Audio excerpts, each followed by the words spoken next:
All right, guys, I'm back. I'm sorry. I don't know if you saw the last video. I decided to go ahead and post it because I feel like, God's really been working on me as far as getting rid of some of my OCD and my need for perfection. Because I feel like, some of those words in there could have touched somebody. And if I don't post it because I'm OCD, then I'm just being vain.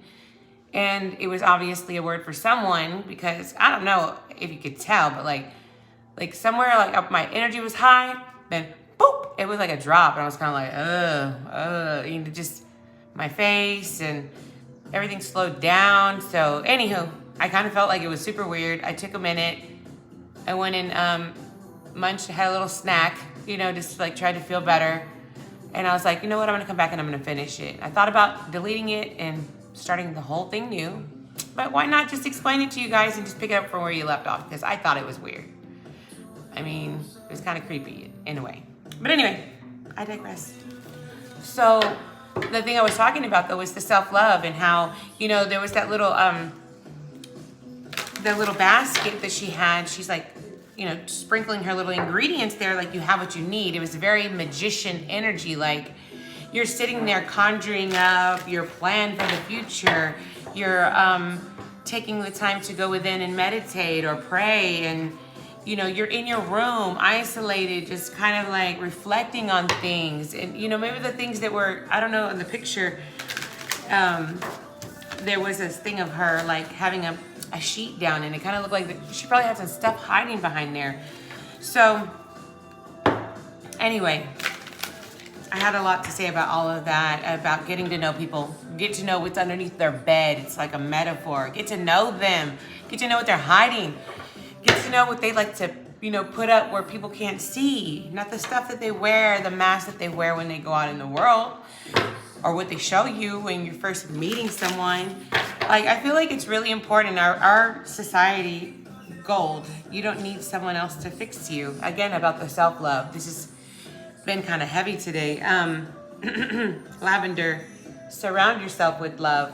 So part of self-love too is hanging out with your friends or your sisters or your family or important coworkers, what have you. Sometimes self-love is just taking your mind off of the negative things in your life and enjoying your life. I mean, how are we supposed to have a juicy, delicious life if we don't take a moment to love our own life? Super powerful. And when I got the little revelation, I was like, what? I'm going to get on here. I'm going to finish this little nugget. Yeah. Mural. It says, be your own first priority. I'm going to read this one. I like it. I like the vibes. Okay, so for 25, I have, be your own first priority. Whatever you're currently grappling with, you must put yourself first. When you're on an airplane, they always tell you to put on your own oxygen mask before you try to help your neighbor with theirs.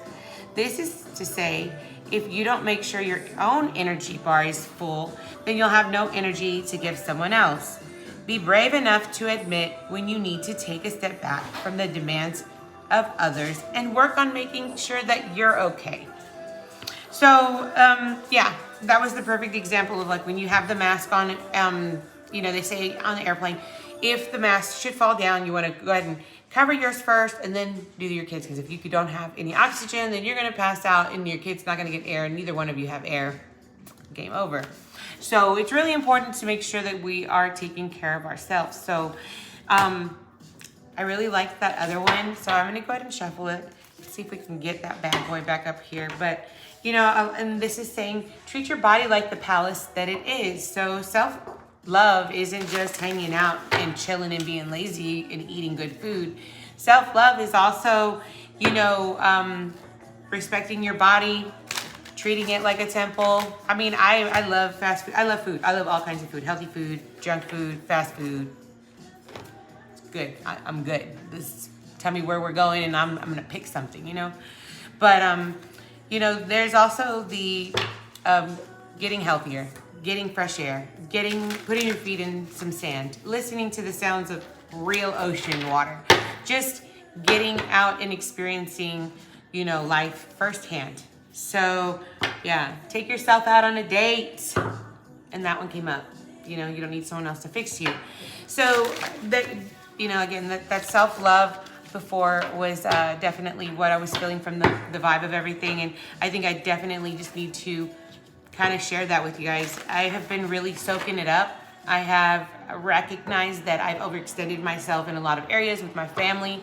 You know, I've been married a long time, and I've got kids from 12 to 23. So, you know, I just kind of feel like at this point in my life, I need to understand how to love myself more. They're getting bigger, and even though they've gotten bigger, I haven't added any additional, like, really major responsibilities for them, or, you know, just things that you just do as a mom. And I kind of feel like it's time for me to switch gears. I'm not going to switch doing things as a mom, because I'm still their teacher, their, you know, caregiver, and all of that.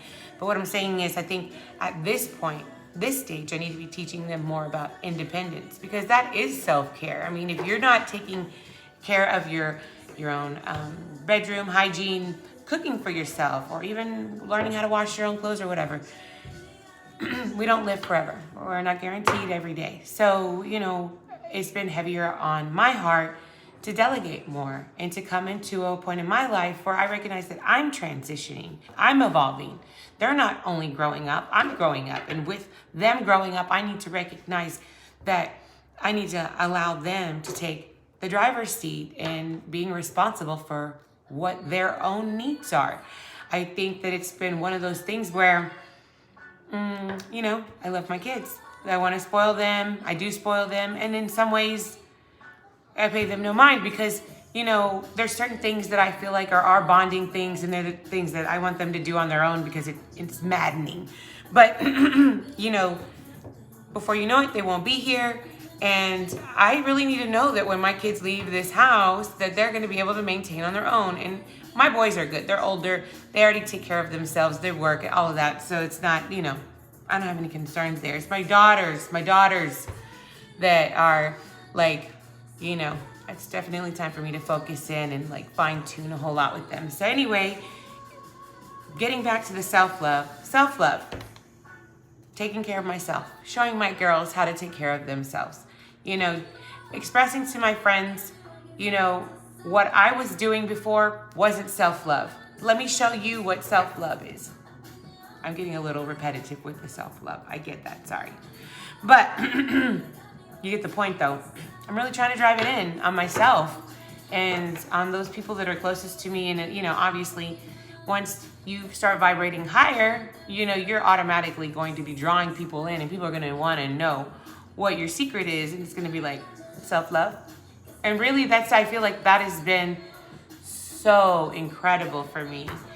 And I definitely feel like the self-love is why my life is just really feeling so juicy, delicious these days, because I am appreciating myself, my family, and everything else that I have. And it's like the more I appreciate, the more things start opening up. So anyway, guys, thanks for listening to me rant again. I hope that the second half made sense and made it worth watching the first half for, and all of that. I just wanted to say, hey, spill a little bit of my, you know, rambling nonsense out to the world, so I can stop harassing my kids. Yeah. But anyway, guys, thanks a lot. I hope you liked what you heard, and I'll talk with you again soon.